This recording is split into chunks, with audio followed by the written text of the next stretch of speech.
तो आज हम स्टार्ट करेंगे चैप्टर 7 केमिस्ट्री ऑफ हाइड्रोकार्बन्स।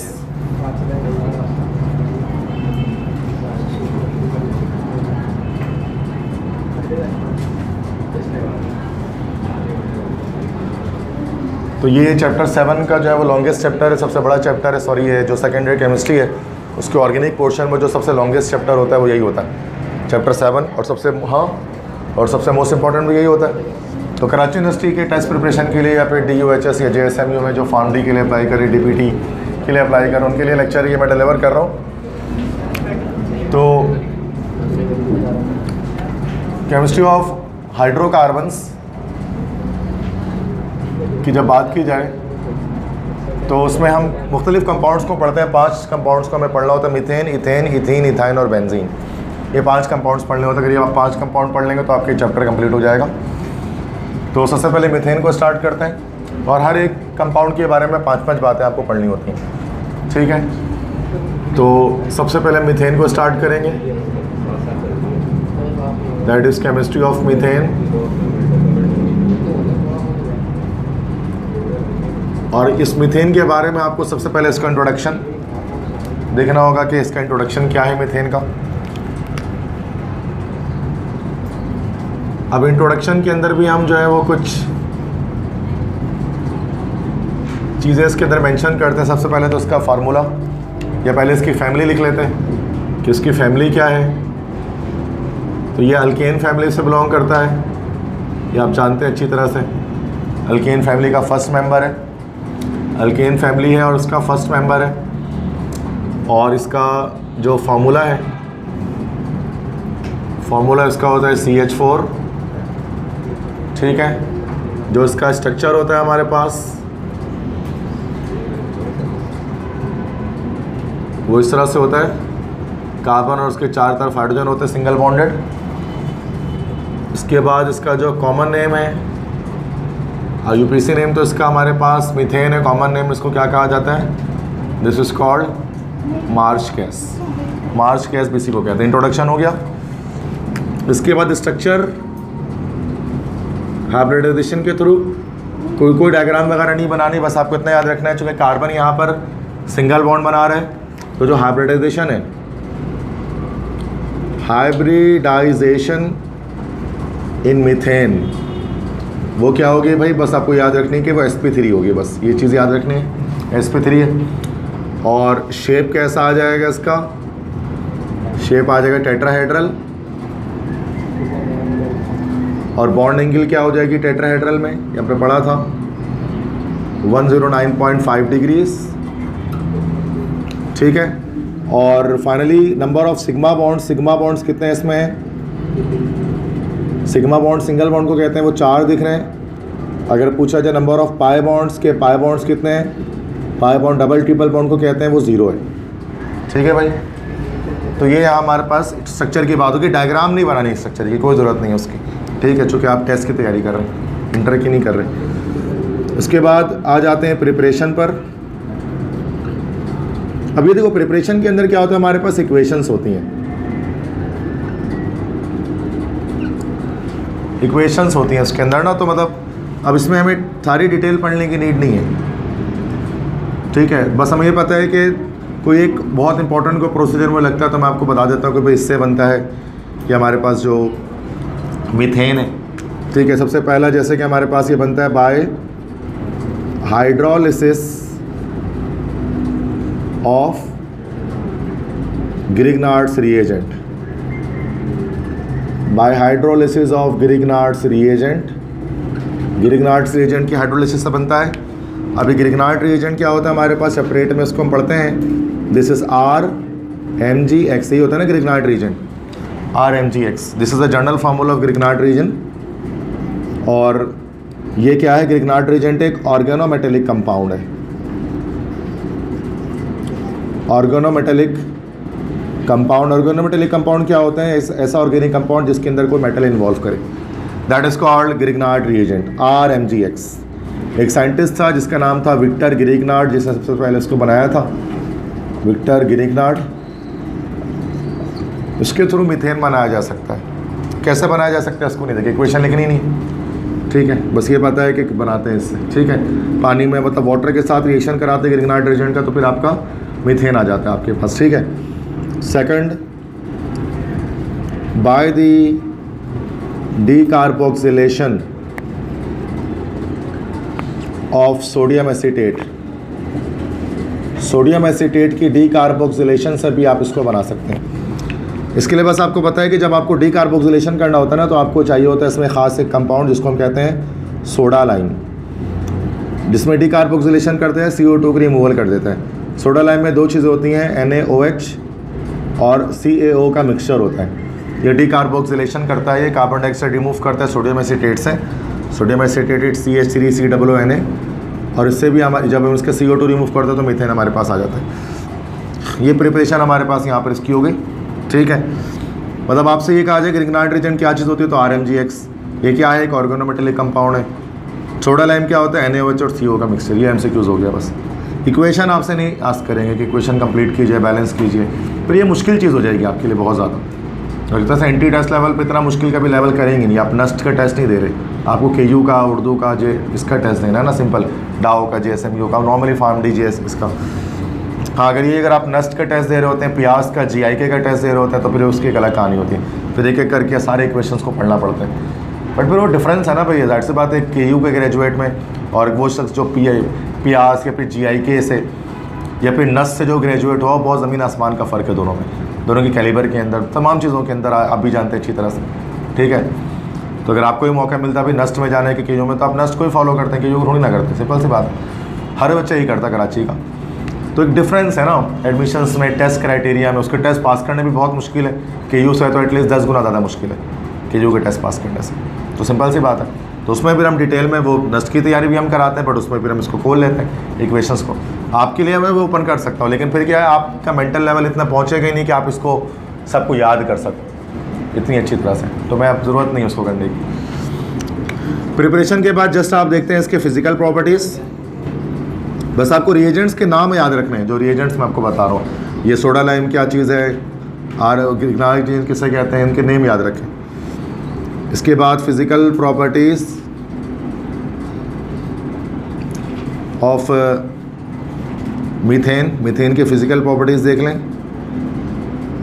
बहुत सिंपल सी प्रॉपर्टीज़, चूँकि ये MCQs पॉइंट है, मतलब आपको जो है ना इंट्रोडक्शन से, स्ट्रक्चर से, फिज़िकल प्रॉपर्टीज़ से MCQs आ सकता है। प्रिपरेशन से बहुत कम चांस है कि इस टॉपिक से कोई MCQs आपका आए, चूँकि ये इक्वेशन बेस्ड है।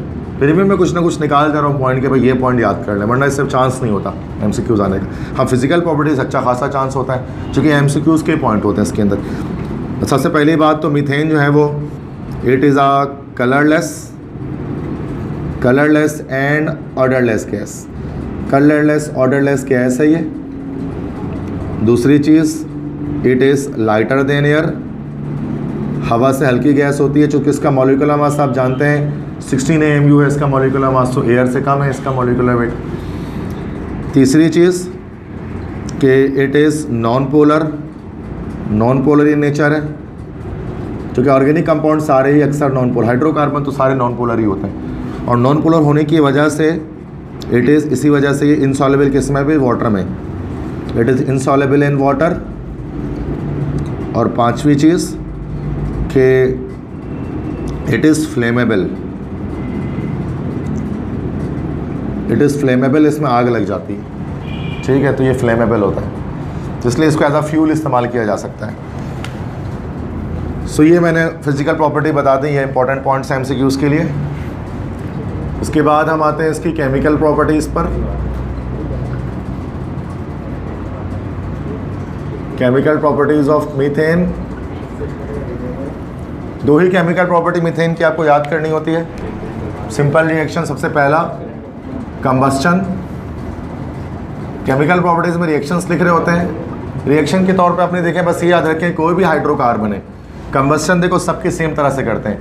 कोई भी हाइड्रोकार्बन आप ले लो, दुनिया का कोई भी हाइड्रोकार्बन ले लो, तमाम जब भी इसका ऑक्सीजन से रिएक्शन कराया जाएगा तो ये कार्बन डाइऑक्साइड और वाटर प्रोड्यूस करेगा, साथ में हीट रिलीज़ करेगा। बस ये दुनिया के तमाम हाइड्रोकार्बन ऐसी रिएक्शन करते हैं, मीथेन, इथेन, इथाइन, बेंजीन, सब में ही हो कार्बन डाइऑक्साइड और वाटर जनरेट होती है। अगर आपको आइडिया है तो पता है तो कि कंबस्टन हो। कि दूसरा जो रिएक्शन ये करता है, इम्पॉर्टेंट ये क्या करेगा भाई, सब्स्टिट्यूशन रिएक्शन करेगा, सब्स्टिट्यूशन रिएक्शन, और ये इसके कैरेक्टरिस्टिक रिएक्शन है।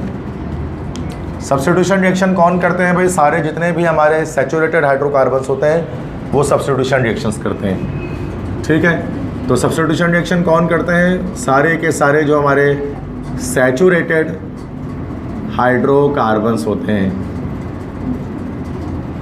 अब जैसे कि अल्केन हमारे पास सैचुरेटेड हाइड्रोकार्बन होता है, जी हमने पढ़ा था सैचुरेटेड के अंदर, तो जितने भी अल्केन्स होते हैं वो सारे के सारे सब्स्टिट्यूशन रिएक्शन देते हैं।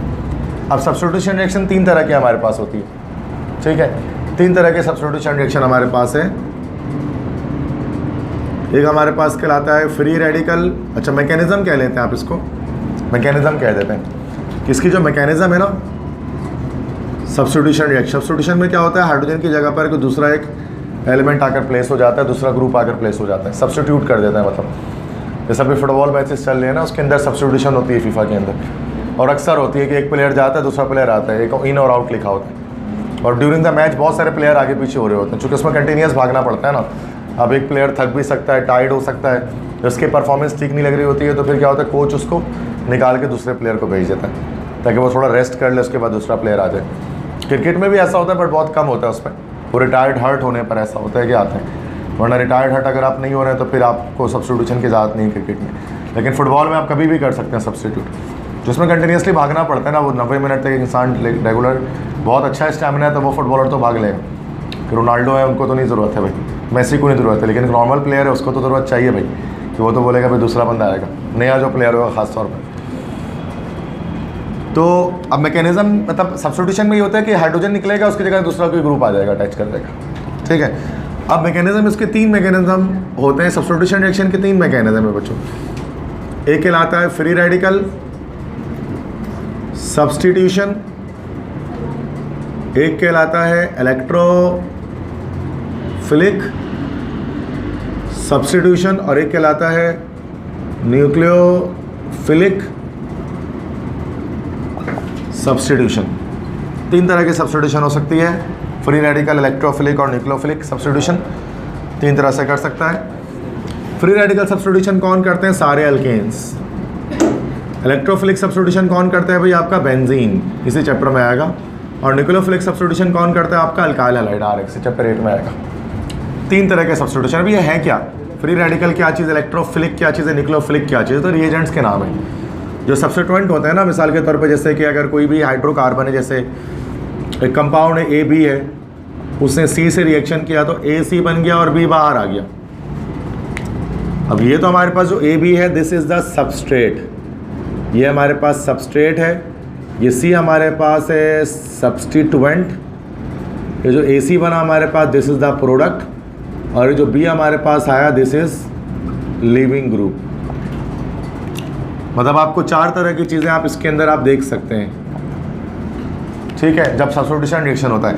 अब जो सब्स्टिट्यूएंट हो रहा होता है ना, फिर सब्स्टिट्यूएंट 3 तरह के हो सकते हैं। अब ये सब्स्टिट्यूएंट जो है ना, इसके 3 टाइप्स हैं हमारे पास।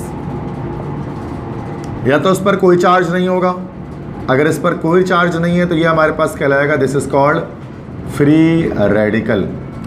अगर इस पर पॉजिटिव चार्ज है तो ये हमारे पास क्या कहलाएगा, then it will be called as electrophile.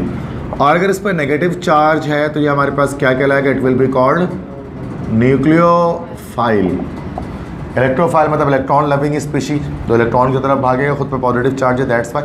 और न्यूक्लियोफाइल मतलब nucleus loving, positive loving species जो नेगेटिव चार्ज की तरफ मूव करता है, सॉरी पॉजिटिव चार्ज की तरफ मूव करता है। ठीक है, तो यहाँ पर जो हमारे पास जो अल्केन्स है ना, मीथेन है, वो फ्री रेडिकल सब्स्टिट्यूशन करता है। अब जो फ्री रेडिकल सब्स्टिट्यूशन है ना, फ्री रेडिकल सब्स्टिट्यूशन, उसके 3 स्टेप्स होते हैं, वो 3 स्टेप पर होता है। बस ये स्टेप्स के नाम याद कर ले। एक होता है चेन इनिशिएशन, चेन इनिशिएट होता है, ठीक है। उसके बाद दूसरा हमारे पास होता है चेन प्रोपेगेशन, फिर ये चेन प्रोपेगेट होता है, और फाइनली थर्ड। ये सब आपको याद होगा, मैं रिवाइज करा रहा हूँ कि इंपॉर्टेंट टॉपिक्स होते हैं क्या, इंपॉर्टेंट क्या पॉइंट्स हैं चैप्टर 7 के अंदर जो आपको पता होना चाहिए। और चेन टर्मिनेशन, चेन टर्मिनेट हो जाता है। तो भी इसके अंदर पूरा मैकेनिज्म चलता है, वो आपके टेस्ट में कभी नहीं पूछते, ठीक है। अब इसमें ये बस हाँ एक चीज़ आपको याद रखनी है कि ये जो हमारा फ्री रेडिकल सब्स्टिट्यूशन रिएक्शन होता है ना, ये फ्री रेडिकल वाला, ये कैसा होता है, ये फोटोकेमिकल रिएक्शन है। फोटोकेमिकल में मतलब क्या होता है, it occurs in the presence of sunlight, रोशनी की मौजूदगी में होता है हमेशा। सनलाइट के प्रेजेंस में हैलोजनेशन वगैरह जो हम करते हैं, ये सनलाइट के प्रेजेंस में करते हैं, ठीक है। इसके बाद लास्ट हमारे पास जो टॉपिक आएगा, this is uses of methane, methane के इस्तेमालात। मीथेन का देखो एक ही यूज़ है कि पहले सबसे मेन चीज़ के इसको डोमेस्टिक फ्यूल के तौर पे इस्तेमाल किया जाता है। यस, डोमेस्टिक फ्यूल मतलब घर में जो खाना वाना पकाते हैं उसके लिए, चूँकि सुई गैस में आप जानते हैं 95% यही गैस होती है, ठीक है।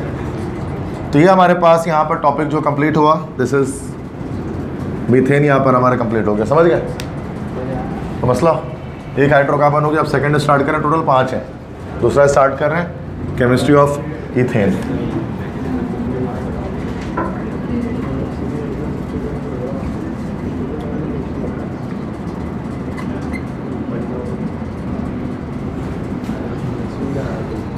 दूसरा हमारे पास है chemistry of ethane. Chemistry of ethane में क्या हमारे पास होता है कि इसमें सबसे पहले इंट्रोडक्शन डिस्कस करेंगे, इसी की तरह सारी चीज़ें। इसकी भी सबसे पहले हमारे पास इंट्रोडक्शन आएगी,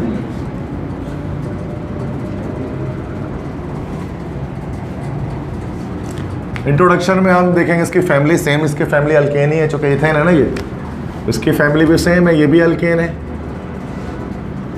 और अल्केन फैमिली का कौन सा मेंबर है, it is the second member, क्योंकि पहला तो मीथेन है। फार्मूला इसका क्या है, फार्मूला याद रखेंगे आप, बहुत बेसिक बातें पूछने के जो टेस्ट में। फार्मूला इसका है C2H6 इथेन। स्ट्रक्चर नहीं बना रहा, जरूरत नहीं है। कॉमन नेम इसका एक ही नाम इसका इथेन, इसका दूसरों का नाम ही नहीं, स्ट्रक्चर पे आ जाते हैं। अब चूंकि जाहिर सी बात है, अब इसमें हमें पता है कि सारे कार्बन कार्बन सिंगल बॉन्ड है, ऐसे ही बनेगा ना भाई, दैट इज C2H4। तो इसमें भी हाइब्रिडाइजेशन क्या हो जाएगी, sp3 हो जाएगी, क्योंकि सिंगल बॉन्ड है। सारे अल्केन्स में sp3 हाइब्रिडाइजेशन होती है। शेप इसका भी कैसा आ जाएगा, टेट्राहेड्रल। बॉन्ड एंगल इसकी भी वही आ जाएगी, बॉन्ड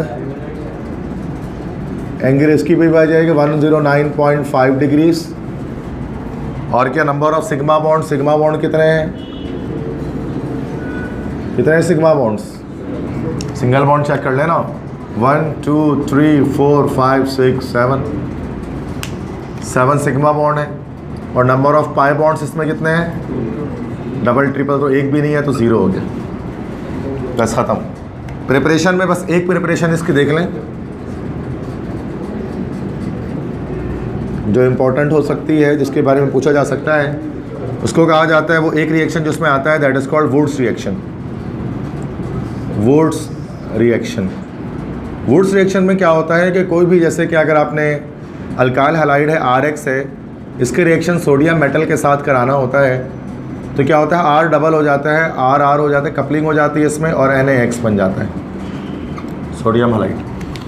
तो अब यहाँ पर हम ईथर इस्तेमाल करते हैं, ड्राई ईथर को एज आ इनहिबिटर यूज़ करते हैं रिएक्शन को स्लो डाउन करने के लिए। मिसाल के तौर पे अगर आपने यहाँ पर CH3I यूज़ कर लिया सोडियम मेटल के साथ, तो ये आपका C2H6 इथेन बना लेगा NaI के साथ। तो ये ड्राई ईथर इसमें रिएक्शन को स्लो डाउन करेगा, वरना बहुत फास्ट रिएक्शन हो जाएगा सोडियम मेटल की वजह से। तो जब भी अल्काइल हैलाइड के रिएक्शन सोडियम मेटल से होता है, तो फिर जो रेडिकल है डबल हो जाता है, इसको वुड्स रिएक्शन कहते हैं। बहुत इंपॉर्टेंट रिएक्शन है, बस एक याद रखें प्रिपरेशन में। अब उसके बाद आ जाते हैं फिजिकल प्रॉपर्टीज़ में।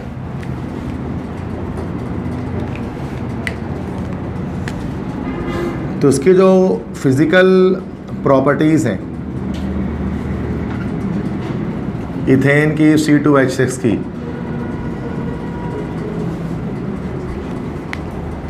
सारे के सारे मीथेन की तरह ही हैं, सेम एज मीथेन। जिस तरह से मीथेन की केमिकल प्रॉपर्टी हैं, सारी इसकी भी वैसी ही हैं। फ़र्क सिर्फ ये है शायद कि अगर मॉलिक्यूलर वेट की बात करें तो 24 और 12 12 24 और 6 30। तो बस इसमें एक पॉइंट ये है कि it is not lighter, it is heavier than air.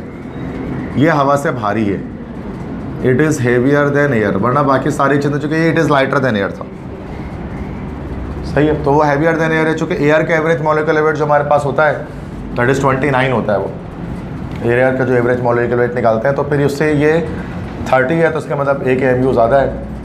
ठीक है, तो उसका मतलब कि ये हैवियर देन एयर है, बाकी सारी प्रॉपर्टीज़ वैसे ही हैं। इसके बाद केमिकल प्रॉपर्टीज़ की बात की जाए, उसकी केमिकल प्रॉपर्टीज़ ईथेन की, ये भी सारी की सारी मीथेन के जैसे ही हैं, कोई नया नहीं है इसके अंदर, कुछ नया नहीं है, बस सेम एज मीथेन CH4। सही है, बस ये ख़त्म हो गया हमारा ethane, chemistry of ethane. Clear है, फुल शॉर्टकट मारे हैं बिल्कुल। ठीक है, उसके बाद नेक्स्ट, तो ये हमारे पास हो गया। अब आते हैं मीथेन, ईथेन हो गया, अभी 3 कंपाउंड बच गए और 2 हो गए। ठीक है, that is chemistry of ethene.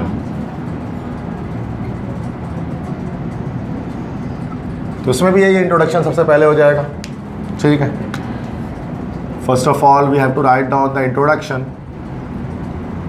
इसकी फैमिली चेंज हो जाएगी अब इसकी फैमिली अल्कीन फैमिली है ना, मतलब family is alkyne not alkane. ठीक है, अब इसकी जो फैमिली है उस फैमिली का नाम है अल्कीन। और अल्कीन फैमिली का कौन सा मेंबर है? फर्स्ट ही है, सेकंड नहीं है, क्योंकि मीथीन तो पॉसिबल ही नहीं होता। इथीन से ही अल्कीन फैमिली स्टार्ट होती है, तो कम से कम 2 कार्बन आपको चाहिए होते हैं अल्कीन बनाने के लिए, 1 कार्बन से तो बन नहीं सकता। फॉर्मूला इसका क्या होता है भाई, सबको पता होगा, नहीं भी लिखो तो पता है, C2H4। सही है, डबल हो जाएगा ना स्ट्रक्चर, कार्बन कार्बन के बीच डबल बॉन्ड होगा, hydrogen carbon hydrogen double bond carbon, ऐसे बनेगा भाई। स्ट्रक्चर हो गया। कॉमन नेम इसका अलग से एक होता है हमारे पास, इसका जो कॉमन नेम हमारे पास है वो क्या है भाई? इथाइलिन। इसी को इथाइलिन भी कहा जाता है, सेम थिंग्स। इंट्रोडक्शन के बाद आते हैं स्ट्रक्चर पर। बात समझ में आ रही नहीं आता क्या बता रहा हूँ? हर एक पॉइंट को समझते हैं, जो पॉइंट कोई पॉइंट नहीं समझ में आ रहा बताएं। स्ट्रक्चर तो हाइब्रिडाइजेशन सबसे पहले चेक करेंगे इसके अंदर। हाइब्रिडाइजेशन क्या होगी हाइब्रिडाइजेशन? क्योंकि डबल बॉन्ड बन जाएगा तो फिर sp2 हाइब्रिडाइजेशन होगी ना। कार्बन जब भी डबल बॉन्ड बना रहता है तो sp2 हाइब्रिडाइजेशन करता है। शेप कैसा आ जाएगा इसका इथीन के मॉलिक्यूल का? ट्राइगोनल प्लेनर जिसको हम कहते हैं, सिंपल शेप। और बॉन्ड एंगल कितनी हो जाएगी इसकी? ट्राइगोनल शेप में बॉन्ड एंगल कैसी होती है? 120 डिग्री। पंखे की पंखड़ी जैसा बन रहा होता है ना, ये ट्राइंगल टाइप का होता है। वो बना नहीं रहा यार मैं उसको, समझ जाओ तुम लोग। ठीक है, number of sigma bonds, sigma bonds कितने हैं? 4 कहाँ से आ गए? अरे क्या हो गया, 1 2 3 4 5 है ना। डबल बॉन्ड में एक सिग्मा एक पाई होता है। क्या हो गया तुम लोग? तो 6 1 2 3 4 5 सिग्मा बॉन्ड। और नंबर ऑफ पाई बॉन्ड तो 1 है ना सिर्फ। ओके, ये हो गया। इसकी प्रिपरेशन के बारे में बात करें, कैसे प्रिपेयर किया जा सकता है, तो सिंपल वही चीज़ है कि कोई हमें इक्वेशन लिखने की नीड नहीं है, सिर्फ हमें पता होना चाहिए कैसे कैसे बनाया जाता है। सबसे पहला तरीका इसको प्रिपेयर करने का, डिहाइड्रेशन ऑफ अल्कोहल या इथेनॉल। इथाइल अल्कोहल के डिहाइड्रेशन करके हम इसको बना सकते हैं। और इसके लिए हमें चाहिए होगा डिहाइड्रेटिंग एजेंट। और डिहाइड्रेटिंग एजेंट कौन सा होता है भाई केमिस्ट्री में? पता है किसी को? H2SO4 sulphuric acid. इथेनॉल में से वाटर रिमूव कर दो, इथीन बन जाएगा खुद ब खुद। ठीक है, तो डिहाइड्रेटिंग एजेंट याद रखें, सल्फ्यूरिक एसिड होता है वाटर रिमूव करने के लिए। सेकंड, एलिमिनेशन भी कर सकते हैं, एलिमिनेशन ऑफ अल्काइल हैलाइड या C2H5Cl। अब एलिमिनेशन रिएक्शन एक चीज़ होती है जिसको चैप्टर 8 में हम डिस्कस करेंगे। इसमें क्या होता है, अल्काइल हैलाइड लेते हैं, उसका रिएक्शन KOH के साथ कराते हैं इन द प्रेजेंस ऑफ अल्कोहल, तो हमारे पास क्या होता है, अल्कीन आ जाता है इससे, और साथ में KX और वाटर रिमूव हो जाता है। तो ये हमारा एलिमिनेशन रिएक्शन इस तरह से हो जाता है। तीसरा हम डीहैलोजिनेशन भी कर सकते हैं, डीहैलोजिनेशन ऑफ 1,2-डाइक्लोरोइथेन मतलब C2H4Cl2, इसकी Cl2 रिमूव कर दो तो C2H4 बन जाएगा। अब इसके लिए हमारे पास क्या चाहिए, हमें चाहिए डीहैलोजिनेटिंग एजेंट। अब इसमें डीहैलोजिनेटिंग एजेंट हमारे पास क्या होता है, हैलोजन रिमूव करने के लिए बस आपको याद करना है जिंक। जिंक एक मतलब इसमें डीहैलोजिनेटिंग एजेंट है, ये क्या करेगा, ये हमारे पास जो है वो हैलोजन को रिमूव करने की सलाहियत रखता है। हैलोजन रिमूव कर दो वहाँ से Cl2 तो इथीन बन जाएगा। ठीक है, बुक में आप देखेंगे तो उसके रिएक्शंस लिखे होंगे, नीड नहीं है वैसे उसकी। समझ में आ गई बात। ये प्रिपरेशन हो गई। प्रिपरेशन के बाद फिर हम देखते हैं क्या फिजिकल प्रॉपर्टी। अब फिजिकल प्रॉपर्टीज में सिर्फ एक प्रॉपर्टी अलग है, बाकी सारी सेम है।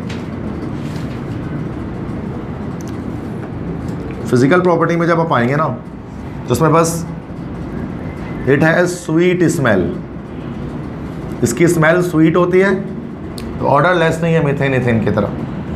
It is sweet smelling gas, और गैस है ये तो पता ही होगा, वैसे लिख देता हूँ, it is sweet smelling gas. और सेकंड दूसरी चीज़ कि इट प्रोड्यूसेस एनेस्थीसिया, ये एनेस्थीसिया प्रोड्यूस करती है, मतलब बेहोश कर सकती है ये गैस। तो ये बहुत इंपॉर्टेंट पॉइंट है, बेहोश कर सकती है अगर इसको ज़्यादा देर तक सूंघा जाए तो एनेस्थीसिया प्रोड्यूस करती है। सही है, ये फिजिकल प्रॉपर्टीज़ हो गई। केमिकल प्रॉपर्टीज़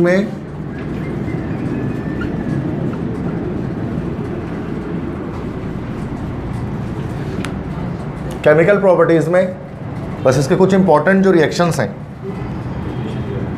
तो वो आपको just you need to remember those reactions ना, मतलब कुछ सारे आपको मतलब याद करने की ज़रूरत नहीं है कि आप इसके अंदर सारे इक्वेशंस को बैठ के याद करें, जो कि there are so many reactions in it. तो बहुत सारे रिएक्शंस हमारे पास होते हैं, तो बस आपको कुछ इंपॉर्टेंट रिएक्शंस याद करने की नीड है। So these are chemical properties of ethene. Ethene की जो मेजर केमिकल प्रॉपर्टीज़ हैं उनसे सबसे पहली चीज़ ये है कि it can decolourise bromine water. ये ब्रोमीन वाटर को डीकलराइज कर सकता है। ब्रोमीन वाटर वैसे होता है हमारे पास ब्राउन कलर का, ब्रोमीन वाटर का अपना कलर होता है ब्राउन, ये ब्राउन लिक्विड होता है ब्रोमीन वाटर। इसको डीकलराइज कर देता है। क्यों डीकलराइज कर देता है? बिकॉज ये हमारे पास अनसैचुरेटेड होता है ना, अनसैचुरेटेड हाइड्रोकार्बन हमेशा ब्रोमीन वाटर को डीकलराइज करते हैं। ये अल्केन नहीं कर सकते मीथेन इथेन, क्योंकि वो सैचुरेटेड होता है। पहली चीज़ सबसे इंपॉर्टेंट बात ये हो गई। दूसरी इंपॉर्टेंट बात कि जब भी आप इथीन का रिएक्शन जब भी आप इसको ब्लू से कर देता हूँ, जब भी इथीन का रिएक्शन आप H2Cl2 से करते हैं सल्फ़र मोनोक्लोराइड से, जैसे सल्फ़र मोनोक्लोराइड, तो आपके पास क्या आता है? Mustard gas. मस्टर्ड गैस क्या होती है? एक टॉक्सिक गैस है। मस्टर्ड गैस एक टॉक्सिक गैस है जिसको इस्तेमाल किया गया था, यूज्ड इन वर्ल्ड वॉर 1, पहली जंग अज़ीम में इसको इस्तेमाल किया गया था। ये कब होता है, कब बनता है? जब इथीन का रिएक्शन होता है सल्फ़र मोनोक्लोराइड से। दूसरी चीज़ें याद करें। तीसरी केमिकल प्रॉपर्टी क्या याद रखें कि इथीन की जब पॉलीमराइजेशन करते हैं, यही इथीन आप ले लें n number of ethene molecules आप ले लें और इसकी आप क्या कर दें? इसकी आप कर दें पॉलीमराइजेशन। तो पॉलीमराइजेशन करने पर क्या बन जाएगा? It will be forming polyethene. तो पॉलीइथीन एक प्लास्टिक है, एक पॉलीमर है, वो भी इथीन से हमारे पास बनता है। और फाइनली सबसे लास्ट में जो फोर्थ इसकी प्रॉपर्टी हमारे पास आएगी वो क्या कि जब इसके ऑक्सीडेशन करते हैं तो by the oxidation of ethene, मतलब जब इथीन की ऑक्सीडेशन की जाएगी तो उसमें इक्वेशन क्या लगेगा कि C2H4 प्लस नेसेंट ऑक्सीजन से रिएक्शन होगा और हमारे पास ये कंपाउंड बना लेगा OH इसमें 2 टाइम्स इस तरह से लगा होगा, अटैच्ड होगा, और हाइड्रोजन इसका मैं स्ट्रक्चर पूरा बना देता हूँ। This compound will be called, इस कंपाउंड को कहा जाता है इथाइलिन ग्लाइकोल। इथाइलिन ग्लाइकोल इसको एंटी फ्रीज के तौर पे इस्तेमाल करते हैं, चीज़ों को जमने से रोकता है। इसी का IUPAC नेम कल हमने पढ़ा था 1,2 डायोल, चूँकि डोलथेनॉल लगा हुआ है 1,2 डायोल। तो ये इथाइलिन ग्लाइकोल इसका ऑक्सीडेशन प्रोडक्ट है। इसका रिएक्शन इसमें किस में होता है, KMnO4 के साथ होता है। पोटेशियम पर मैग्नेट यहाँ पर एक ऑक्सीडाइजिंग एजेंट है। तो these are the chemical properties of ethene. समझ गए? तो ये सबसे पहली चीज़ मैंने बताया कि बोरोन वाटर को डिकलराइज करेगा, दूसरा पर्सेंट गैस की फॉर्मेशन करेगा, तीसरा पॉलीथीन प्लास्टिक बनाएगा, चौथा इथाइलिन ग्लाइकोल बनाएगा ऑक्सीडेशन से। बस इसके अलावा कुछ नहीं पूछ सकते टेस्ट में, ठीक है। इसके प्रॉपर्टीज हैं तो बहुत सारी बुक में, तो पूछेंगे नहीं आपसे, ठीक है। तो ये इंपॉर्टेंट है, मतलब लेट से टीचर का दिमाग ऐसे ही काम करता है। मुझसे कोई पूछा ना कि भाई सर मेरा इथीन हो गया तैयारी, आप इथीन से सवाल कीजिए, तो मैं यही सब सवाल करूँगा इथीन से उस बच्चे से। मेरे दिमाग में आ ही उस वक्त यही रहा होगा, मेरे दिमाग में और कोई सवाल आ ही नहीं रहा होगा, क्योंकि ये इंपॉर्टेंट बातें हैं इथीन की। ये टीचर है तो एक्सपर्टाइज ही हमारा हमें बताता है कि एक टीचर क्या क्या सवाल निकाल सकता है MCQs के लिए। आपका दिमाग इतना काम नहीं कर सकते इस चीज़ के बारे में, क्योंकि मुझसे कोई पूछेगा ना, किसी भी टीचर से मैं बोलूँ ना कि सर आप इथीन के सवाल लिखिए, बड़े प्रोफेसर हैं इथीन के सवाल, तो यही सब क्वेश्चंस निकालेंगे, क्योंकि ये मेन बात है, इंपॉर्टेंट बात है जिसे इथीन पहचान में आता है, इसकी कैरेक्टरिस्टिक्स हैं ये सारी, ठीक है। और बाकी बुक में तो और भी बातें होती हैं, चूँकि वो तो पूरा उन्होंने पूरा एक कॉम्प्रिहेंसिव एक सिलेबस डिज़ाइन करना होता है, तो बुक में बहुत सारी और चीज़ें लिख दी गई होती हैं, बट वो हर चीज़ आपके MCQs लेवल पे काम नहीं आती, ठीक है भाई। समझ में आ गया इथीन सबको? अच्छा, इथीन के जो रिएक्शंस है ना, केमिकल प्रॉपर्टीज़ में इथीन जो है आपका कंबस्शन तो करेगा, वो मैंने यहाँ पर बता दिया, लेकिन ये रिएक्शंस कौन से करेगा इथीन हमारे पास, ये भी देख लें। बताइए जो रिएक्शंस करेगा ना इथीन के, जो कैरेक्टरिस्टिक रिएक्शन होते हैं, तो वो भी याद रखेंगे कि इथीन जो है ना, इथीन अंडरगोस कौन से रिएक्शंस भाई, एडिशन रिएक्शंस। इथीन सब्स्टिट्यूशन नहीं करता, एडिशन रिएक्शंस करता है। अब एडिशन रिएक्शंस क्यों करता है? चूँकि इथीन क्या है भाई, एक अनसैचुरेटेड हाइड्रोकार्बन है। अच्छा, इसी तरह से इथीन के अलावा इथाइन भी यही अंडरगो करेगा। इथीन या फिर इथाइन दोनों अंडरगोस, दोनों ही फॉलो करेंगे एडिशन रिएक्शंस को। सिर्फ इथीन नहीं, चूँकि इथाइन भी तो अनसैचुरेटेड, उसमें भी पाई बॉन्ड है, अनसैचुरेटेड के उसमें पाई बॉन्ड आ जाए, वो अनसैचुरेटेड हाइड्रोकार्बन है। अब एडिशन रिएक्शंस के अंदर क्या होता है भाई, सिंपल बात है कि जो पाई बॉन्ड है वो क्या हो जाता है, ब्रेक्स, पाई बॉन्ड टूट जाता है। अब एडिशन रिएक्शन दो मैकेनिज्म से होते हैं, एक हमारे पास होता है इलेक्ट्रोफिलिक एडिशन, और एक हमारे पास होता है न्यूक्लियोफिलिक एडिशन। अब जो इलेक्ट्रोफिलिक एडिशन रिएक्शंस है ना, ये आपका इथीन फॉलो करेगा C2H4 और साथ में इथाइन फॉलो करेगा C2H2। और न्यूक्लियोफिलिक एडिशन हम चैप्टर 9 में डिस्कस करते हैं। ये हमारा कौन करता है भाई, एल्डिहाइड। एल्डिहाइड भी एडिशन रिएक्शन होता है, जो कि कार्बोनाइल में पाई बॉन्ड होता है, तो वो न्यूक्लियोफिलिक एडिशन रिएक्शंस के मैकेनिज्म को फॉलो करते हैं। तो ये भी एक बात थी जो शायद मैं भूल चुका था, तो मैं आपको बता दी। पसंद में आ गई? So this is all about chemistry of ethene, comprehensive. लगभग मैं ज़्यादा ही बता दे रहा हूँ, इरादा ये था मैं थोड़ा कम बताऊँगा इस चैप्टर में, लेकिन मैं मजबूरन थोड़ा ज़्यादा बता दे रहा हूँ कि चलो यार रिस्क फैक्टर बिल्कुल ज़ीरो कर दें MCQs निकलने का। अच्छा, इसके बाद केमिस्ट्री ऑफ इथीन के बाद हमारे पास क्या आएगा, केमिस्ट्री ऑफ इथाइन। इसके बाद बेंजीन होगा, चैप्टर ख़त्म, ठीक है। तो उन्होंने तो बुक शायद ओपन किया हुआ है, तो उनको पता है ये सब चीज़ें इसमें हैं जो मैं डिस्कस कर रहा हूँ ना, ये सेम इंपॉर्टेंट पॉइंट्स उसके अंदर मौजूद हैं ये सारे, और कुछ चीज़ें मैं छोड़ भी रहा हूँ, कुछ चीज़ें बता रहा हूँ। तो ये एक अच्छी चीज़ है कि हाईलाइट वगैरह भी कर रहे हैं, तो अच्छी चीज़ है ये केमिस्ट्री ऑफ इथाइन। तो वो हाईलाइटेड टर्म्स है, मैं हमेशा बताता हूँ, जो बुक आप हाईलाइट कर रहे होते हैं ना, वही चीज़ मैं यहाँ पर बोर्ड पे लिख रहा होता हूँ, वही चीज़ है, हाईलाइटेड चीज़ें। लेकिन अगर आप जाहिर सी बात बुक में कर लेते हैं तो रिवीजन करने में आसानी हो जाती है कि आप डायरेक्ट पेज पलटते हुए रिवाइज हो जाता है। इसमें क्या है, फिर आप मोबाइल में जूम करें, फिर देखें, फिर थोड़ा सा आँखों में दर्द है। ये है कि बहुत बेहतर है कि आप हाईलाइट, और लिखने में भी टाइम लगता है, हाईलाइट करना ज़्यादा शॉर्टकट हो जाता है ये हमारे लिए। केमिस्ट्री ऑफ इथाइन की बात कर लेते हैं।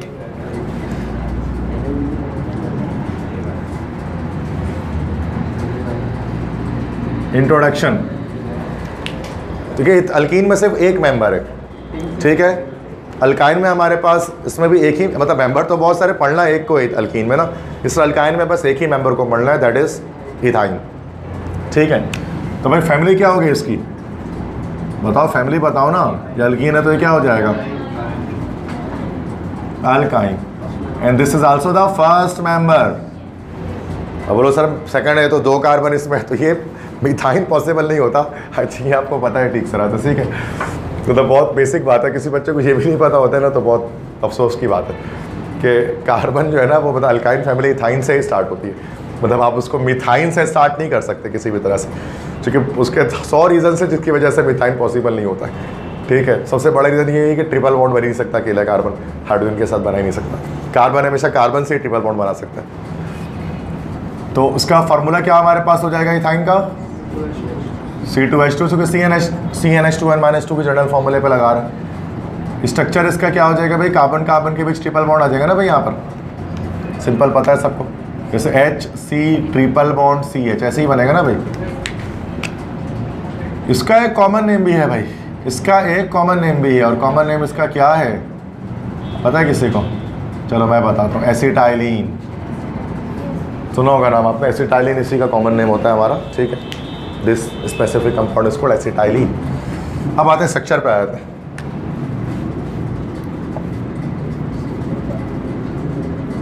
अच्छा, ये आप इधर समझिए, इंटर में भी इतने, इंटर में हम कहीं ज़्यादा पढ़ाते हैं इससे।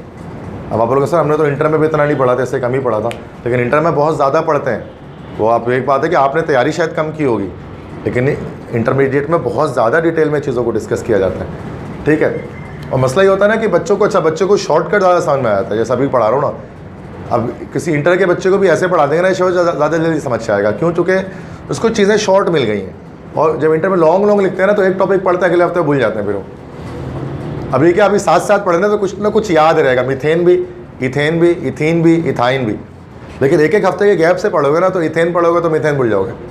ऑर्गेनिक में ये मसला रहता है अक्सर, क्योंकि बच्चे रिवाइज नहीं करते इंटरमीडिएट में घर पे ना बार लेक्चर्स, इसलिए वो हर क्लास में बैठते हैं तो पिछली चीज़ें उनको जहन में इतनी नहीं होती है। अब ये क्या है कि अभी एक ही क्लास में कर रहे हैं तो रिवीजन ही है डायरेक्ट पूरा का पूरा एक साथ। स्ट्रक्चर क्या बनेगा, तो बताओ भाई, हाइब्रिडाइजेशन क्या होगी इसके अंदर, क्या होगी हाइब्रिडाइजेशन, sp3 sp2 sp क्या sp होगी ना, ट्रिपल बॉन्ड बन जाए, दैट्स वाई। शेप कैसा आएगा इसका, अरे यार लीनियर आएगा, तो जल्दी बताया करो। बॉन्ड एंगल क्या आएगा इसका, स्ट्रेट है ना, straight angle 180 degree. Number of sigma bond सही बताना है इस बार, उल्टा पुल्टा नहीं बताना। 3 sigma bond, yes. Number of pi bonds 2, ये बड़ा पूछते हैं MCQs में, there are dash sigma and pi bonds in, उसके बाद अलग अलग मतलब 3 सिग्मा 2 पाई, 3 सिग्मा 1 पाई, ऐसे ऐसे ऑप्शन होते हैं। तो ये 2 पाई बॉन्ड है, ठीक है। तो कि यहाँ पर देखिए सिग्मा बॉन्ड ये हो गया, एक सिग्मा ये, और डबल ट्रिपल पाई बॉन्ड होता है, ठीक है। तो 3 सिग्मा 2 पाई बॉन्ड आ गया। अब इसके बाद प्रिपरेशन में एक प्रिपरेशन देख लें बस इसकी, जो थोड़ी इंपॉर्टेंट है, एक प्रिपरेशन सिर्फ बताऊंगा बस, ठीक है। लाजमी ये सब चीज़ें अगर आप रिवाइज करके चले जाएँ ना, उसके बाद आप टेस्ट में बैठे केमिस्ट्री का पोर्शन करें, फिर अगर आपको लगता है नहीं सर जो आपने पढ़ा है उससे अलग आया, कुछ भी बहुत डिफरेंट आया, तो आप मुझे मैसेज करें कि सर ये चीज़ें हैं जो कि आपने नहीं पढ़ाई थी या जो चीज़ टेस्ट में आ गई, तो मैं उस वक्त भी आपको मैं उसको प्रॉपर बताऊंगा, ठीक है। तो अल्लाह करम ऐसा कभी हुआ नहीं आज तक कि बच्चे ने बोला सर आपने तो पढ़ाई नहीं था, देखिए ये चीज़ आ गया, पता नहीं हमारा मतलब हमारे तो नंबर कट गए आपकी वजह से, क्योंकि मेरे लेक्चर सारे रिकॉर्डेड हैं, इसमें कोई वो भी नहीं है झोल नहीं कि बेटा मैं तो पूरा वीडियो स्क्रीनशॉट दे दूँगा, बेटा देखो यहाँ से आया भाई, पूरा अंडरलाइन करके देखो ये वाला MCQ यहाँ से आया भाई, मतलब सिंपल ऐसा ही होता है ना। तो बच्चों को पता है, बच्चे इसलिए मैं कह रहा हूँ यही चीज़ें आ रही होती हैं, तो ये नहीं कि आप कॉन्फिडेंटली जाओगे ना, लेकिन वो मेरी सारी चीज़ों को एब्जॉर्ब आप करें। आप इसमें भी आप शॉर्ट करना शुरू कर देना, अगर यार इतना सारे बस ये वाला एक के पढ़ के चले जाते हैं, क्या पता आज ही आसान लग रहा है, तो फिर तो नहीं होगा ना भाई, फिर आप मैंने तो पढ़ा है आपने नहीं पढ़ा, इसका मतलब है, ठीक है। प्रिपरेशन एक सिर्फ याद रखिए, सिर्फ एक प्रिपरेशन, और वो क्या है भाई, hydrolysis of calcium carbide. Calcium carbide की हाइड्रोलिसिस से इथाइन को बना जा सकता है। कैल्शियम कार्बाइड का फॉर्मूला याद कर लिए CaC2, इसको जब पानी में डालते हैं तो इथाइन बन जाता है। ये बस ये एक इंपॉर्टेंट इसकी प्रिपरेशन है। कैल्शियम कार्बाइड को वाटर में डिजोल्व करें तो आपको इथाइन मिलेगा, सिंपल कार्बाइड, इसको कारपेट कहते हैं ना नॉर्मली, ये पत्थर होता है आम को पकाने के लिए जो इस्तेमाल करते हैं, कारपेट जिसको कहा जाता है, ये कैल्शियम कार्बाइड होता है। उस हो गया। इसके बाद physical properties,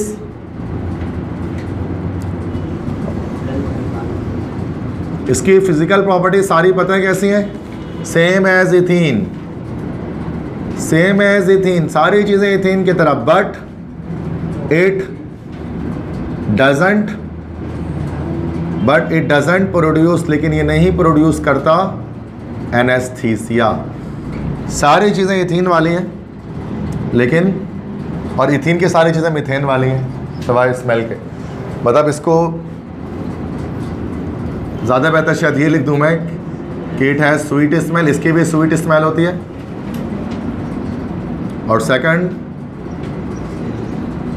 it doesn't produce anaesthesia, ये एनेस्थीसिया को प्रोड्यूस नहीं करता। ठीक है, तो ये फिजिकल प्रॉपर्टीज इसकी हो गई। बाकी सारी चीज़ें सारी सेम। बाकी इसके अलावा तीसरी, बाकी प्रॉपर्टीज़ जो है ना उसकी सेम एज मीथेन हो जाएंगी, बाकी सारी मीथेन की तरह। स्मेल और ये एनेस्थीसिया की बात ये देख लें। ठीक है, फिजिकल प्रॉपर्टीज़ के बाद आते हैं इसकी केमिकल प्रॉपर्टीज़ पर। जो केमिकल प्रॉपर्टीज़ में सेम यही है, मतलब जिन सिंपल है, ये भी एडिशन रिएक्शन करेगा, यहाँ मैंने बता दिया। ठीक है, और कौन सी करेगा, that is electrophilic addition reaction करेगा। लेकिन इसका एक कंबस्शन, इसके पॉइंट वाइज कर लेते हैं। ठीक है, ये जो केमिकल प्रॉपर्टीज हमारे पास है, इसके अंदर जो कंबस्शन करेगा ना, जब इसकी कंबस्शन कराएंगे, इथाइन की जब कंबस्शन कराएंगे, ऑक्सीजन से रिएक्शन कराएंगे, तो उससे जो है ना एक बड़ा हाई फ्लेम निकलता है, उसको बोलते हैं ऑक्सी एसाइटाइलिन फ्लेम। इससे ऑक्सी एसिटाइलिन फ्लेम निकलता है, क्योंकि ऑक्सीजन का रिएक्शन जब एसिटाइलिन से होता है तो ऑक्सी एसिटाइलिन फ्लेम निकलता है, जिसको वेल्डिंग के लिए इस्तेमाल करते हैं। टेम्परेचर काफ़ी हाई, मतलब 3500 डिग्री सेंटीग्रेड तक रीच कर जाता है, जिस वजह से इसको हम एज अ वेल्डिंग के लिए इथाइन गैस को इस्तेमाल कर सकते हैं, वेल्डिंग पर्पज़ के लिए यूज़ में भी आ सकता है ये पॉइंट। इसके अलावा इसका क्या कर सकते हैं, प्लास्टिक्स बना सकते हैं इथाइन से बहुत सारी। ठीक है, मतलब यही इथाइन आपने लिया, उसका रिएक्शन जब HCN से हाइड्रोजन साइनाइड से करोगे ना, तो एक कंपाउंड बनाएगा एक्राइलोनाइट्राइल। एक्राइलोनाइट्राइल, इसको याद रखें। इसी एक्राइलोनाइट्राइल के जब हम पॉलीमराइजेशन करेंगे, जब इसको पॉलीमराइज करेंगे तो हमारे पास एक प्लास्टिक आएगा, एक्रिलिक प्लास्टिक इसको कहा जाता है, HCN से रिएक्शन करने पर।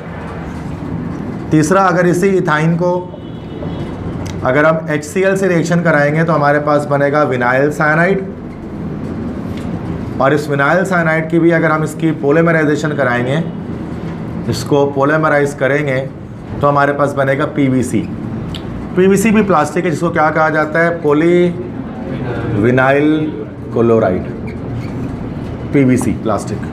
ठीक है, चौथा इसमें इथाइन के ये देख लें कि यस हाइड्रोलिसिस देख लें, ये भी इंपॉर्टेंट होता है कि इथाइन है, इसकी हाइड्रोलिसिस करेंगे, वाटर से रिएक्शन करेंगे, और जब इसकी हाइड्रोलिसिस होती है तो उसमें कैटलिस्ट यूज़ करना होता है H2SO4 और HgSO4। तो पहले ही हमारे पास बनाता है विनाइल अल्कोहल, तो first it will make vinyl alcohol. पहले ये बनाएगा आपके पास विनाइल अल्कोहल, और ये विनाइल अल्कोहल अनस्टेबल होगा, ये रीअरेंज होकर अपने आप को कन्वर्ट कर लेगा इथेनॉल में या एसिटाल्डिहाइड में। एक प्रॉपर्टी ये इसकी होती है इंपॉर्टेंट। और बस इसके बाद ऑक्सीडेशन देख लें इसकी, यस ऑक्सीडेशन देख लें। अच्छा, it can also decolourise bromine water, क्योंकि हमने यहाँ पर पढ़ा था it can decolourise bromine water, सारे अनसैचुरेटेड हाइड्रोकार्बन डिक्लराइज कर सकते हैं ना, तो उसमें C2H4 भी कर सकता है और C2H2 भी कर सकता है, इथीन इथाइन दोनों। तो वो यहाँ पर मैं मेंशन नहीं कर रहा, बस ऑक्सीडेशन रिएक्शन देख लें। C2H4 प्लस जब इसकी ऑक्सीडेशन करेंगे, और अगर KMnO4 को कोल्ड कंडीशन में लेंगे, कोल्ड कंडीशन पे आपके पास बनेगा फॉर्मिक एसिड, जिसका फॉर्मूला होता है HCOOH। और यही अगर आप C2H2 लेंगे, C2H4 ले रहा हूँ मैं हर जगह, सॉरी C2H2 है ना भाई, इथाइन का रिएक्शन कर रहा है। ये आप इथाइन अगर आप लेंगे और फिर ऑक्सीडेशन कराएंगे, और अगर ये KMnO4 आपके पास अगर हॉट आ जाएगा, तो फिर हमारे पास क्या आएगा भाई, ऑक्सीडेशन में ऑक्जेलिक एसिड आएगा। फॉर्मूला इसका COOH ट्वाइस इस तरह से लिख सकते हैं। तो ये कुछ इंपॉर्टेंट केमिकल प्रॉपर्टीज इथाइन के हमारे पास है, और भी बहुत सारी होंगी बुक में, ये इतना याद रखें कि इथाइन की कंबस्टन जब करते हैं तो ऑक्सीएसिटिलीन फ्लेम जो कि वेल्डिंग के लिए इस्तेमाल किया जाता है, हाइड्रोजन साइनाइड से रिएक्शन करने पर एक्राइलोनाइट्राइल बनता है, विनाइल साइनाइड जिसको हम कहते हैं, जिसको पोलिमराइज करके एक्रिलिक प्लास्टिक एक होता है जिसको हम नॉर्मली चिपबोर्ड्स वगैरह लासानी की होती है ना उसमें इस्तेमाल कर रहे होते हैं, जो चिपबोर्ड आती है ना लासानी की उसके ऊपर जो लेमिनेशन होती है तो उसके लिए इस्तेमाल कर रहे होते हैं। HCl तो के साथ रिएक्शन करेंगे विनाइल साइनाइड, इसका पोलिमराइज करेंगे PVC के पाइप वगैरह आपको पता है सेवरेज वगैरह के पाइप बन रहे होते हैं। वाटर से रिएक्शन करेंगे तो पहले विनाइल अल्कोहल, उसके बाद हमारे पास बनेगा एसिटाल्डिहाइड या इथेनॉल। ऑक्सीडेशन करेंगे तो कोल्ड कंडीशन पे ऑक्सीडेशन पे आपको हासिल होगा क्या, कोल्ड कंडीशन पे आपको इसमें मिलेगा फॉर्मिक एसिड, मिथानोइक एसिड, और हॉट कंडीशन पे मिलेगा ऑक्सैलिक एसिड या 1,2-ईथन डायोइक एसिड जिसको हम कहते हैं। ठीक है, इसी ऑक्सैलिक एसिड का दूसरा नाम है दैट इज 1,2-ईथन डायोइक एसिड। अगर हम IUPAC में देखें तो स्ट्रक्चर अगर आप बुक में देखोगे ना तो आपको समझ में आ जाएगा। सही है भाई। इसके बाद लास्ट कंपाउंड हमारे पास है बेंजीन। ठीक है, चैप्टर क्लोज हो जाएगा फिर।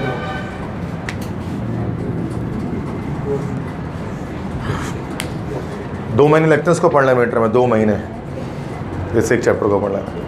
अभी 1 घंटा आधे घंटे में इसको हम ख़त्म कर रहे हैं, लेकिन उसमें फिर पढ़ते ज़्यादा हैं। फिर मैं बता रहा हूँ उसमें चीज़ें, हर रिएक्शन को डिटेल में लिखना होता है, बैलेंस करना, ये वो बहुत मसाइल है। ठीक है, कुछ पूछना है क्या? Anything you want to ask? समझ में आ रही? रिविजन मैं करा रहा हूँ जस्ट आपको ना चीज़ों की। लास्ट इसके बाद हमारे पास है केमिस्ट्री ऑफ बेंजीन। ये थोड़ा लंबा है।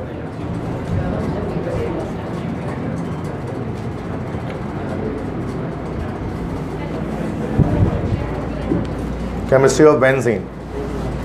केमिस्ट्री ऑफ बेंजीन में सबसे पहले इसका इंट्रोडक्शन देख लें। What happened? हाँ, केमिस्ट्री ऑफ इंट्रोडक्शन में, इस केमिस्ट्री ऑफ बेंजीन में इंट्रोडक्शन सबसे पहले देख लें।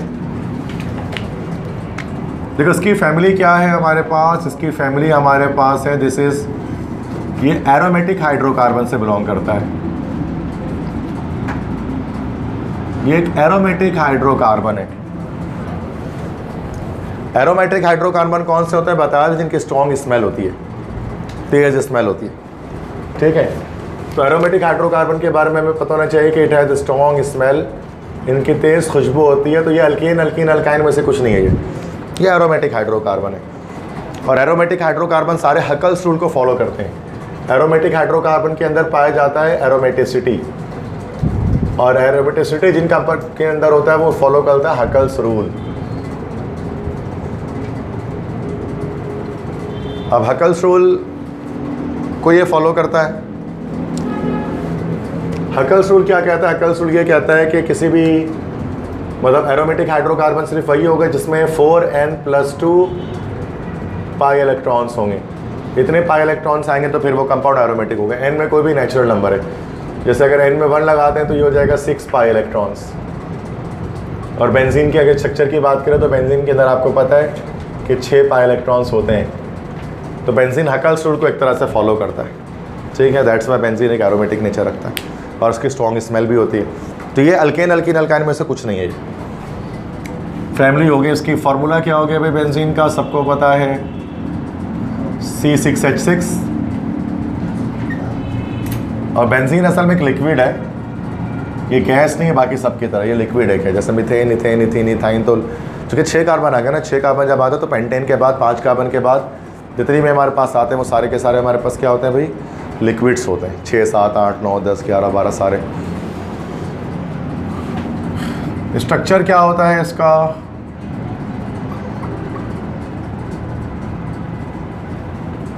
स्ट्रक्चर इसको अलग अलग तरह से हम ड्रॉ करते हैं। कभी कभार इस तरह से स्ट्रक्चर बनाते हैं और कभी कभार इस तरह से स्ट्रक्चर बनाते हैं, या फिर इसका स्ट्रक्चर हम इस तरह से भी बना सकते हैं, और लाइक दैट। इस तरह तो कोई नहीं बनाता, बट इसका स्ट्रक्चर ऐसे भी बन सकता है। अभी तीनों सबके अलग अलग नाम हैं। इस वाले स्ट्रक्चर को हम लोग कहते हैं दिस इज कॉल्ड कैक्यूल्स स्ट्रक्चर। इसमें 6 हाइड्रोकार्बन है, 6 कार्बन है हेक्सागोनल रिंग में, और 3 पाई बॉन्ड्स इसके अंदर बने हुए हैं। तो दूसरा वाला कहलाता है this is called Robinson structure. Robinson structure. तो रॉबिन्सन साइंटिस्ट का नाम था, उसका स्ट्रक्चर है ये। जो इसमें जो ये जो बनाए हुए ना सर्किल है, ये सर्किल आपको क्या शो कर रहा है? This is showing rotation of pi bonds, जिसको हम लोग रेजोनेंस भी कहते हैं। तो बेंजीन के अंदर रेजोनेंस पाई जाती है, इसका पाई बॉन्ड रोटेट करता है, तभी ये सैचुरेटेड नेचर का भी होता है इस वजह से बेंजीन। और ये जो आखिरी वाला है ना ये स्ट्रक्चर, दिस इज 2 साइंटिस्ट से मिलकर पेश किया था, आर्मस्ट्रॉन्ग बेयर्स। नील आर्मस्ट्रॉन्ग नहीं है भाई, ये साइंटिस्ट का। नील आर्मस्ट्रॉन्ग तो चांद पे गया, तो उसको इतना टाइम थोड़ी ना था ये सब करने का। तो ये आर्मस्ट्रॉन्ग दूसरा scientist, Armstrong Baeyer's centric model या सेंट्रिक फार्मूला इसको कहते हैं। तो अलग अलग तरह से बेंजीन को बनाया जाता है। कॉमन नेम इसका बेंजीन ही इसको जैसे हम कहते हैं, उसका कोई दूसरा नाम नहीं। स्ट्रक्चर पर आते हैं, स्ट्रक्चर तो लिख लिया। अब हाइब्रिडाइजेशन यहीं पे चेक कर लेते हैं कि हाइब्रिडाइजेशन क्या होगी इसके अंदर।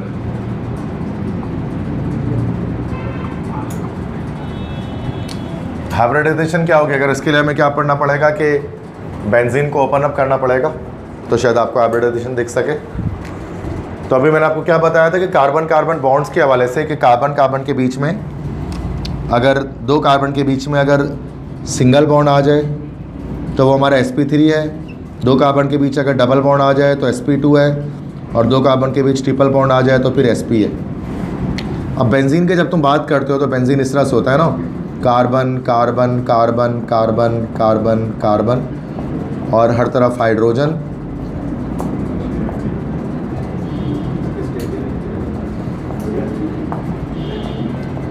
हर कार्बन में देखो डबल बॉन्ड है, सिंगल जो डबल तो है ना हर कार्बन में। अब सर हर कार्बन डबल बॉन्ड है तो सारे कार्बन कौन से हाइब्रिडाइज हो गए आप? sp2। तो बेंजीन के अंदर सारे कार्बन sp2 हाइब्रिडाइज होते हैं, और बेंजीन के अंदर सारे कार्बन का जो शेप होता है वो ट्राइगोनल होता है। बॉन्ड एंगल इसकी होती है 120 डिग्री।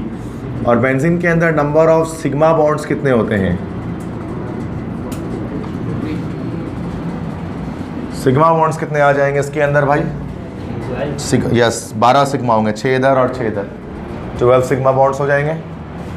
और number of pi bonds, yes pi bonds 3 होंगे। पाई इलेक्ट्रॉन्स 6 होंगे, लेकिन पाई बॉन्ड 3 होंगे, क्योंकि एक बॉन्ड 2 इलेक्ट्रॉन से मिलकर बनता है। तो पाई इलेक्ट्रॉन अगर पूछा जाए तो 6 पाई इलेक्ट्रॉन्स हैं, लेकिन पाई बॉन्ड पूछा जाए तो 3 है ना, तो 1 2 3 ही पाई बॉन्ड है बेंजीन के अंदर। ये हमारे स्ट्रक्चर के लिहाज से में बात हो गई। इसके अंदर फिर पाई बॉन्ड की रोटेशन होती है, जैसे मैंने बताया रेजोनेंस, इसी वजह से स्टेबल हो जाता है ये, ठीक है।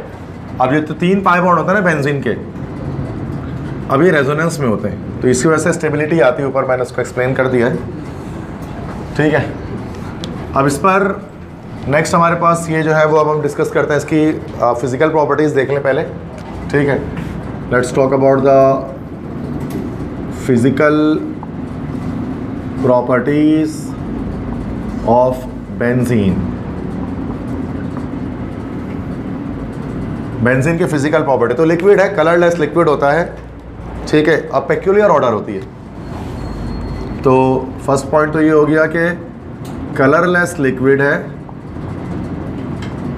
With peculiar smell. Peculiar smell, peculiar मतलब होता है स्पेसिफिक, मतलब बेंजीन की जो स्मेल होती है ना वो बेंजीन के अलावा और किसी चीज़ की नहीं होती, उसकी अलग ही स्मेल है जिसको हमको एक्सप्लेन नहीं कर सकते, बस वो बेंजीन की ही स्मेल कहलाती है। जैसे ना एक स्मेल होता है कि हम उसको, जैसे कि किसी भी शॉप में आप जाते हो, जैसे क्लिनिक में जाते हो, जब आप ना क्लिनिक में जब आप जाते हो तो क्लिनिक में आकर अलग से स्मेल आपको आ रही होती है, पता लगा आग बंद करके भी बोले ना, बोलोगे आप क्लिनिक में खड़े हो, ये है पेक्यूलियर स्मेल। आपको और कहीं पे वो स्मेल नहीं मिल रही होती, बस हॉस्पिटल के अंदर ही मिल रही होती है ना भाई।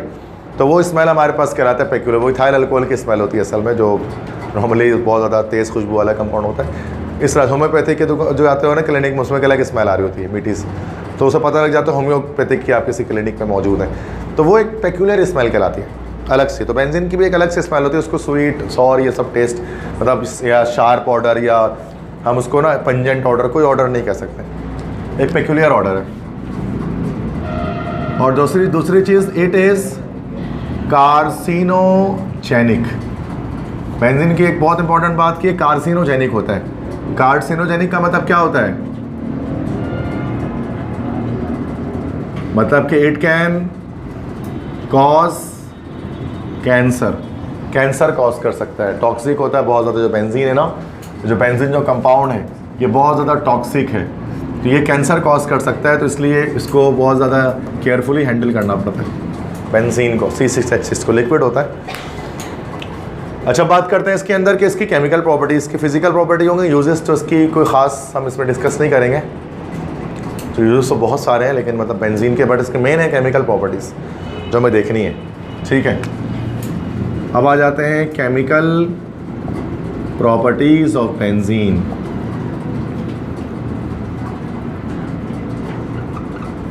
बेंजीन बहुत तरह के रिएक्शंस करता है। मतलब सबसे मेन तो बेंजीन क्या होता है, हमारे पास स्टेबल होता है, इस वजह से वो सब्स्टिट्यूशन रिएक्शन करता है। सबसे पहले बेंजीन के रिएक्शंस हमारे पास जो हैं, these are electrophilic substitution reactions of benzene. अब बेंजीन ऐसा क्यों करता है? बिकॉज बेंजीन होता है स्टेबल या सैचुरेटेड। सैचुरेट क्यों होता है? इसी पाई बॉन्ड की रोटेशन की वजह से ये स्टेबल हो जाता है। इस वजह से अगरचे इसमें पाई बॉन्ड है, डबल बॉन्ड से, मैंने यहाँ क्या लिखा कि जिनके पास पाई बॉन्ड्स होते हैं वो अनसैचुरेटेड होते हैं। मिल भी नहीं रहा, पता नहीं कहाँ लिखा है, ये रहा पाई बॉन्ड्स है ना। जिस अनसैचुरेटेड हाइड्रोकार्बन में मैंने बताया कि इसके पास पाई बॉन्ड होते हैं, तो बेंजीन के पास भी पाई बॉन्ड है लेकिन वो सैचुरेटेड है। तो बेंजीन एक एक्सेप्शन है, उसके पाई बॉन्ड रोटेट करते हैं, घूमते हैं, इसकी वजह से वो स्टेबिलिटी गेन कर लेते हैं। ठीक है, तो वो स्ट्रक्चर में डिटेल में आप इंटर में पढ़ते हैं, एंटी टेस्ट में ज़रूरत नहीं है आपको उसको पढ़ने की। अब इलेक्ट्रोफिलिक सब्स्टिट्यूशन रिएक्शन में क्या होता है, बेंजीन में जाकर को इलेक्ट्रोफाइल आकर अटैक कर देता है। इलेक्ट्रोफाइल जो मैंने बताया था, इलेक्ट्रॉन लैविंग स्पीशीज जिसमें पॉजिटिव चार्ज कैरी हो, that is called an electrophile. तो इलेक्ट्रोफाइल बहुत तरह के हो सकते हैं हमारे पास, इससे हमारे पास डिफरेंट तरह के इलेक्ट्रोफाइल जनरेट हो जाते हैं। तो इलेक्ट्रोफाइल क्या होता है, मैंने यहाँ पर बताया था कि इलेक्ट्रॉन लविंग स्पीशीज, जिस पर खुद इलेक्ट्रोफाइल क्या होता है, जिन पर खुद हमारे पास पॉजिटिव चार्ज क्रिएट हो रहा होता है, तो वो इलेक्ट्रोफाइल है। अच्छा, इलेक्ट्रोफाइल विदाउट पॉजिटिव चार्ज भी हो सकते हैं, अगर वो मतलब जैसे कि इलेक्ट्रोफाइल होता है BF3, MCQ में बड़ा पूछते हैं कि BF3 इज़ अ डैश, तो इलेक्ट्रोफाइल। क्योंकि बोरॉन के लास्ट सेल में इसमें 3 इलेक्ट्रॉन आ जाएंगे ना, 2 इलेक्ट्रॉन उसको बाहर से कहीं से चाहिए होंगे, तो BF3 भी हमारे पास इलेक्ट्रोफाइल है। अगर इस पर कोई चार्ज नहीं है, दिस इज़ न्यूट्रल, तो BF3 एक ऐसा इलेक्ट्रोफाइल है जो न्यूट्रल है, लेकिन इलेक्ट्रॉन पेयर ले सकता है, दैट्स वाई ये भी एक इलेक्ट्रोफाइल है। बाकी सब पे पॉजिटिव चार्ज लगा होता है, BF3 में नहीं लगा होता। तो ये अक्सर MCQs में, इंटर में और एंटी टेस्ट में पूछते हैं कि BF3 के बच्चे फंस जाते हैं, बच्चों को लगता है इसमें तो चार्ज ही नहीं आ रहा, तो BF3 में चार्ज नहीं है फिर भी इलेक्ट्रोफाइल है। अब इलेक्ट्रोफिलिक सब्स्टिट्यूशन के लिहाज से ना इसके अंदर 5 तरह के रिएक्शन इसके हम देख सकते हैं, ABCDE करके देख लें। सबसे पहले जैसे कि हम इसमें कर सकते हैं इसकी क्लोरीनेशन, हैलोजिनेशन जिसको आप लोग कहते हैं। दूसरी इसकी हम लोग कर सकते हैं, दैट इज कॉल्ड नाइट्रेशन। तीसरी इसकी हम लोग कर सकते हैं, दैट इज कॉल्ड सल्फोनेशन। चौथी इसके हम लोग कर लेते हैं वो फ्रिडल क्राफ्ट रिएक्शंस हैं, फ्रिडल क्राफ्ट अल्काइलेशन। और नेक्स्ट क्या कर सकते हैं, यही फ्रिडल क्राफ्ट रिएक्शन है, दोनों, 2 साइंटिस्ट का नाम था फ्रिडल और क्राफ्ट, तो फ्रिडल क्राफ्ट असाइलेशन। तो ये 5 तरह के इलेक्ट्रोफिलिक सब्स्टिट्यूशन रिएक्शन है जो बेंजीन करता है। बस आपको इसमें ये याद रखना है कि इसमें प्रोवाइड किया है, मैं स्ट्रक्चर्स नहीं बना रहा ना, मैं मैकेनिज्म आपको बताऊंगा। जैसे मैं आपको एक चीज़ ये बताता हूँ, लेट्स से कि जब आप क्लोरीनेशन करते हैं ना, लाइक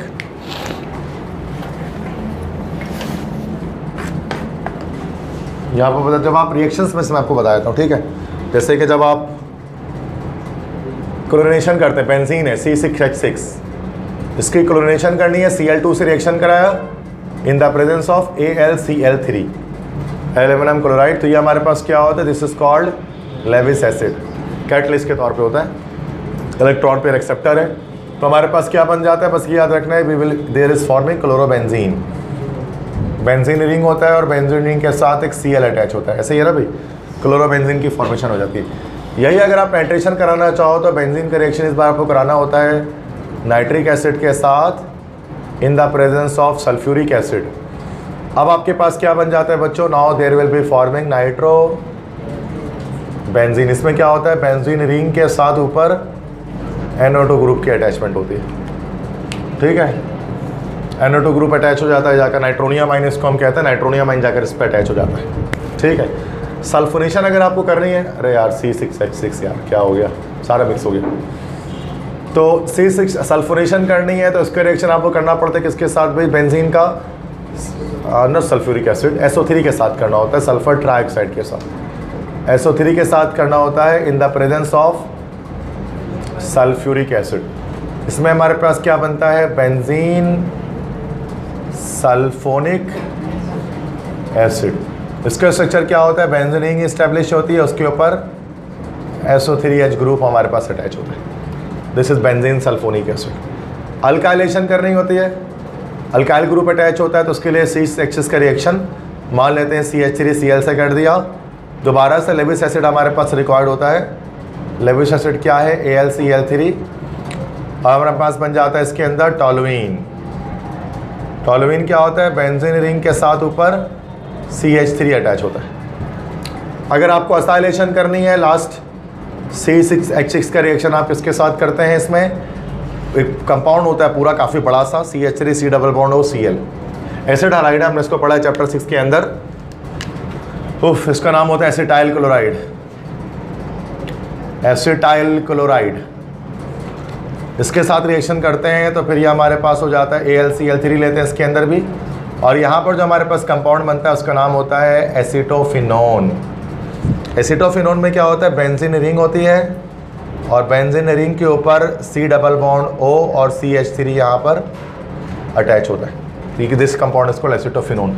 तो इन सब में क्या हो रहा है कि 5 तरह के इलेक्ट्रोफिलिक सब्स्टिट्यूशन रिएक्शन है बेंजीन के, इसमें अलग अलग कंडीशन पर अलग अलग रिएक्शन करा रहे हैं। इसके आपने मैकेनिज्म भी होती है, स्टेप इसके अंदर चल रहे होता है, बट वो मैकेनिज्म आपको याद करने की नीड नहीं है, वो इलेक्ट्रोफिलिक सब्स्टिट्यूशन होती है, बस ये पता है। अच्छा, बेंजीन इलेक्ट्रोफिलिक सब्स्टिट्यूशन के बजाय और भी रिएक्शंस कर सकता है, एडिशन रिएक्शन भी कर सकता है एक्सट्रीम कंडीशन पे। Addition reactions of benzene C6H6। अब बेंजीन जो एडिशन रिएक्शन करता है तो वो हमारे पास 2 तरह से करता है कि पहली बात अगर आप बेंजीन ले लें C6H6, इसके रिएक्शन H2 के साथ कराएं इन द प्रेजेंस ऑफ निकल कैटलिस्ट हाई टेम्परेचर, तो ये सारे पाई बॉन्ड टूट जाते हैं और बनता है हेक्सा क्लोरो साइक्लो, नहीं सॉरी सिर्फ साइक्लोहेक्सेन। सारे रिंग टूट जाते हैं और हमारे पास इस तरह से एक मतलब सारे पाई बॉन्ड टूट के साइक्लोहेक्सेन बन जाता है। एक और हमारे पास होता है C6H6 का रिएक्शन जब आप Cl2 से कराएं, अभी in the presence of sunlight होता है, तो ये अब ये बनता है हमारे पास, this is called hexachlorocyclohexane. अब इसमें क्या होता है, बेंजीन रिंग होती है और बेंजीन रिंग के साथ हर तरफ यहाँ पर हमारे पास Cl की अटैचमेंट होती है।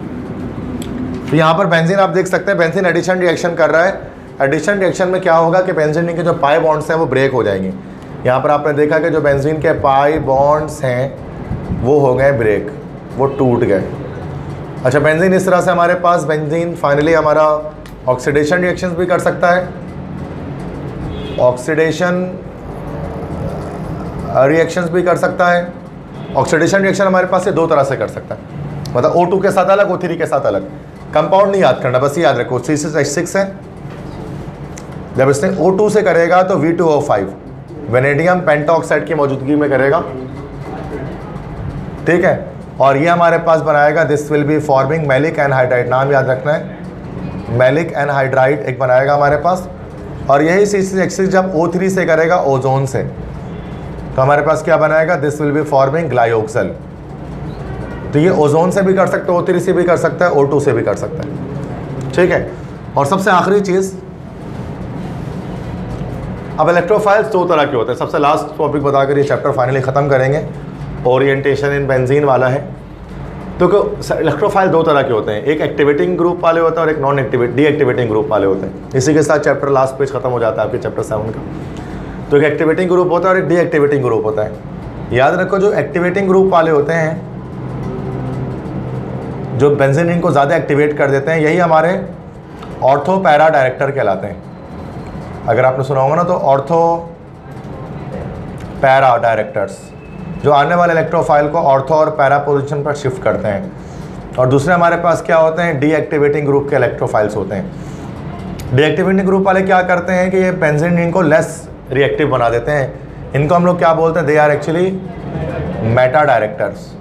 मतलब आने वाले इलेक्ट्रोफाइल को मेटा पोजीशन पर अटैक करवाते हैं, क्योंकि बेंजीन में आपको पता है पोजीशंस अलग अलग बनती हैं। अब ये जो है ना, जैसे इसको 1 कह दो, इसको 2 कह दो, इसको 3, इसको 4, इसको 5, इसको 6, तो ये 1 यहाँ पर तो कोई ग्रुप आकर अटैच करके मान लो, तो ये वाली पोजीशन ऑर्थो होती है 2 और 6 पोजीशन। 3 और 4 वाली पोजीशन क्या, 3 और 5 वाली मेटा होती है, और 4th पोजीशन क्या होती है, पैरा पोजीशन। पता है आपको। अब एक्टिवेटिंग ग्रुप वाले इलेक्ट्रोफाइल कौन से होता है, इसका सिंपल ट्रिक याद करना है, जो एक लाइन में ऐसा कर दे कि समझ में आ जाए। एक्टिवेटिंग ग्रुप और डीएक्टिवेटिंग ग्रुप में क्या डिफरेंस होता है। एक्टिवेटिंग ग्रुप वाले जो भी इलेक्ट्रोफाइल होते हैं उनके पास, या ऑर्थो पैरा डायरेक्टर कुछ भी होते हैं, उसके अंदर हमारे पास लोन पेयर ऑफ इलेक्ट्रॉन होते हैं। अगर लोन पेयर ऑफ इलेक्ट्रॉन आ जाए तो फिर हमारे पास एक्टिवेटिंग ग्रुप का इलेक्ट्रोफाइल है। या मान लेते हैं और शॉर्टकट बताते हैं तुम्हें, डीएक्टिवेटिंग ग्रुप वाले कार्बोनाइल वाले कंपाउंड्स होते हैं सारे, जिसमें C डबल बॉन्ड O मौजूद होता है। जब भी डीएक्टिवेटिंग ग्रुप आएगा तो कार्बोनाइल कंपाउंड होगा। कार्बोनाइल मतलब हमारे पास क्या हो गया, जैसे एल्डिहाइड हो गया COH, कीटोन हो गया COR, कार्बोक्सिलिक एसिड हो गया COOH, एस्टर हो गया COOR। ये सारे हमारे डीएक्टिवेटिंग ग्रुप हैं, सवाए NO2 और SO3 नहीं है, लेकिन ये भी डीएक्टिवेटिंग है। तो डीएक्टिवेटिंग ग्रुप में सारे कार्बोनाइल वाले और साथ में नाइट्रो और सल्फोनियम, और इसके अलावा जो बच गए वो सारे एक्टिवेटिंग ग्रुप के, जैसे OH आ गया हमारे पास, ऑर्थो पैरा डायरेक्टर है। इस तरह हैलोजेंस आ गए हमारे पास, SH आ गया हमारे पास, OR आ गया हमारे पास, NH2 आ गया हमारे पास। ये भी MCQs में आता है कि which of the following groups are belongs to activating group, which are the following belongs to deactivating group. तो सिंपल बात याद रखें कि अगर कार्बोनाइल है, एल्डिहाइड है, कीटोन है, कार्बोक्सिलिक एसिड है, एस्टर है, तो ये हमारा हो गया डीएक्टिवेटिंग ग्रुप। बेंजीन को डीएक्टिवेट करेगा, मेटा डायरेक्टर होगा। और अगर नहीं आया कार्बोनाइल तो फिर, और वो NO2 और SO3H भी नहीं है, तो फिर वो एक्टिवेटिंग ग्रुप है या ऑर्थो पैरा डायरेक्टर है। फिर वो आने वाले इलेक्ट्रोफाइल को ऑर्थो पोजीशन पे शिफ्ट करेगा और पैरा पे शिफ्ट करेगा। बात समझ में आ गई। That's it about chapter 7 chemistry of hydro.